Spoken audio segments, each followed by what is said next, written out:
break down just how expensive it is to be a woman in today's day and age. But this totals to about $650, and products total about $610. Oh my god. I honestly thought this was satire the first time I watched the entire video. Spoiler alert, she is dead serious. Like, bro, what? You spend $610 on your morning routine every 3 months? We ain't doing that. Let me show you my broke bitch routine. This blow dryer alone costs $300. It's cool, mine was $17. Well, would you look at that? My hair is still dry. If we're talking the total of the tools, that's probably another $500 to $600 right there. Next, I'll be using this $8 curling iron I got at Salvation Army.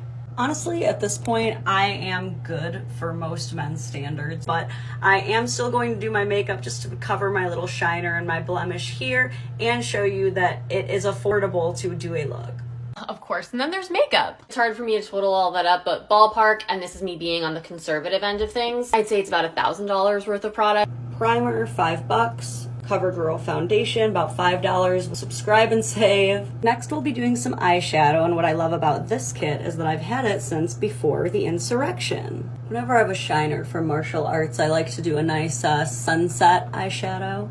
I cannot stress enough that all this shit was like $5 each and that I don't wear it every day. Now, some people spend $40 a month getting their eyelashes put on. I spend $10 every 3 months buying just a box that I glue on. This is the final product. It cost about $60.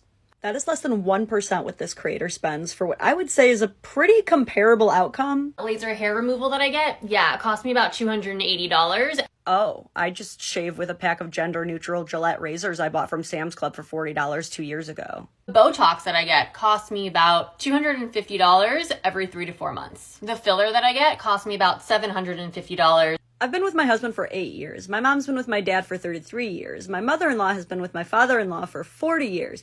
And one thing that we all have in common is that none of us have ever gotten Botox or filler. Golly, I have no idea how we've stayed with our men without it. The spray tan that I'm getting later today is going to cost me $60. Again, men don't need spray tans. They don't want spray tans. It rubs off on them and turns them orange. It's weird. Shoot, and I almost forgot my manicures and pedicures. That's about $100 every 2 weeks. Your man doesn't care about your nails. These are still things that we have to pay for that you don't. Except you don't have to pay for it. Please don't tell me we're not the ones telling you to do all of that. I mean, they don't. There's a lot of pressure to be hairless, tan, poreless, beautiful people. And you know who put those beauty standards in place? All the girls on this platform who bully me for having unblended eyeshadow? Men. Oh. You know who owns lots of those beauty companies and fashion companies and famous lingerie brands? Men. So if you're gonna tell me what I should wear and how I should look, the least you can do is buy me a drink.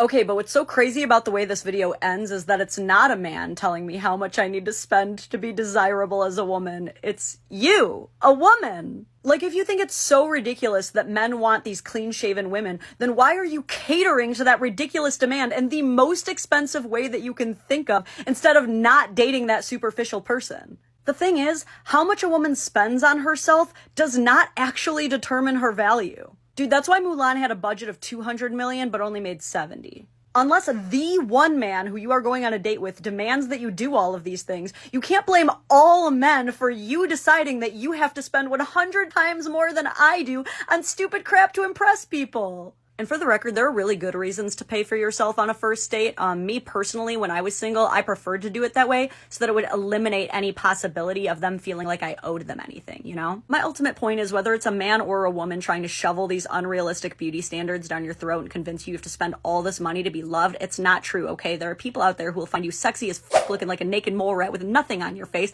and who will rub your little Buddha belly when you're super bloated after eating an entire pizza. And I know this from experience. But it's a free country. Do what you want. If you want to spend $2,000 a month on makeup and beauty products, that's good for you. I'll be buying my own drinks. If you see his ex-girl thriving without him, take note. Huh? So the only way to know if you found a good man is if all of his exes are crying alone on the bathroom floor of the local dive bar? If their credit scores are below 550? What is this? Like, girl, the most likely scenario in any breakup is that both people will move on and do things that make them happy. Like, even if your ex is trash, they will probably move on and do what makes them happy. And why are you looking up his ex anyway? Come on, don't be a weirdo. Welcome to episode 2 of my limited series on times I failed spectacularly trying to befriend men who didn't want me. So unlike the last gentleman, this guy I was very much into. If you've read my Medium essay on being a single woman who'd rather not be, which you should if you've got 21 minutes to spare. Guys, this is not satire.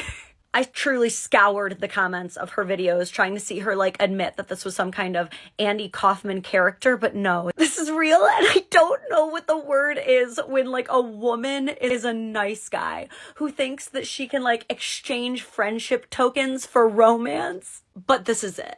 He did everything possible to reiterate this was not a date, as he was dressed very casually. He didn't pay for my tea, and as opposed to sitting down face to face, we went for a walk so he didn't have to make eye contact. Oh, she really stressed that he did not pay for her tea. Yeah, because you're friends. You didn't pay for his either. But we still had some solid conversation in that hour, and some red flags did reveal themselves. Ah, so he told you that he's not interested in you, so you have to find red flags in him to make him the problem. Got it, got it. And this is why I say to these gentlemen I become unreasonably invested in, if you want me to go away, just date me. She said what? If you want me to go away, just date me. I'll see that you're not as great as I thought you were, then we'll both be free. Now, had this guy turned around and wanted to date me, I would have said yes, so I asked him, is it cool if I follow him on Instagram? This was his response. And after I made these jokes, he followed me back. I can only imagine what the blurred text says. Also, for some reason, she has the guy from You as her profile pic. I see my follower count go down by 1. This motherfucker. I let him have it. No shame, no holds barred. Okay, so I have anxiety, and it is never okay to use your anxiety as leverage to guilt trip people into giving you the social interactions that you feel entitled to. The dude made it so clear that he is not romantically interested in you. Why are you berating him with paragraphs for not following you back on social media? If you gotta beg, you gotta go. And naturally, he tried to turn it around on me for overreacting instead of addressing one damn thing I said. Was it really such an inconvenience to give me one small speck of validation and pretend I wasn't completely worthless to him? Yeah, apparently romantically investing yourself into people you don't like is the new bare minimum. But no, he couldn't have given you some small scrap of validation because you would have used it to gobble it up and justify it to project this future romance onto him that he doesn't want. I later had it confirmed by a former classmate of his that he's the kind of person who will only befriend someone if he thinks they can do something for him. Why are you contacting his former classmates? I stopped counting the red flags ages ago. How about you guys? But I don't regret trying because now I know for sure he's not the guy for me and certainly not my friend. But why did it take all of this? Why didn't you know for sure he wasn't the guy for you when he told you he wasn't the guy for you? Yeah, this is why consent conversations aren't just for boys. Look, once that friendship line has been drawn in the sand, you pick a side. You either decide you can't vibe with that and go, or you accept the real, genuine friendship option. But this whole, once I get rejected, oh, you were ugly anyway thing, don't look good on any gender. Ladies, why go on a safe and fun first date when you could test your man right off the bat and see what his character is like? So many of you tagged me in this. Okay, so important life lesson. If you don't want controversy in the comments, don't make the caption, "Am I wrong for this?" Something about this formula puts people into Socratic seminar mode. You could make a video just of you taking out the trash with the caption, "Am I wrong for this?" And people would still be like, now that you mention it, you did tie that bag, kind of funny. But okay, what did she do that she might be wrong for? I am going on first date tonight, and the guy asked me this morning for my address, so naturally I gave him the address to the women's state prison. Why did I do that? 1, who doesn't love some good banter? Lying to people is funny banter. 2, it's freaking hilarious. 3, I need to know now if he can handle my banter. And 4, this man is somebody who needs to be early, not on time, early. And what better way to test how he is under pressure than to put him in a time restraint that he wasn't prepared for? Okay, I'm starting to see why you might think you're in the wrong for putting a man through an elaborate series of tests instead of a normal first date. Hey TikTok, am I wrong for this? I've arranged for an elaborate laboratory to be built behind my couch so that when he sits down on my futon for the first time, I can pull a comically large lever and he'll fall back onto a testing table where I can begin 48-hour surveillance. Because he thinks he's going to his final destination, when really, his final destination is actually 30 minutes away, and that was just a little pit stop. Now, I did try to help him out. When you get there, there's a bunch of buildings around, so you need to go to the main office, ask them for me, say that you're there for me, and they'll come back and get me. And he was like, okay, sweet. I thought he would be tipped off by that. Nope. Went right over that poor boy's head. Obviously, he doesn't pay attention to detail because I told him yesterday that I rent a home. So she's making him look so goofy for not paying attention to detail. Like, why does he need to pay attention to detail? Is this a first date or an escape room?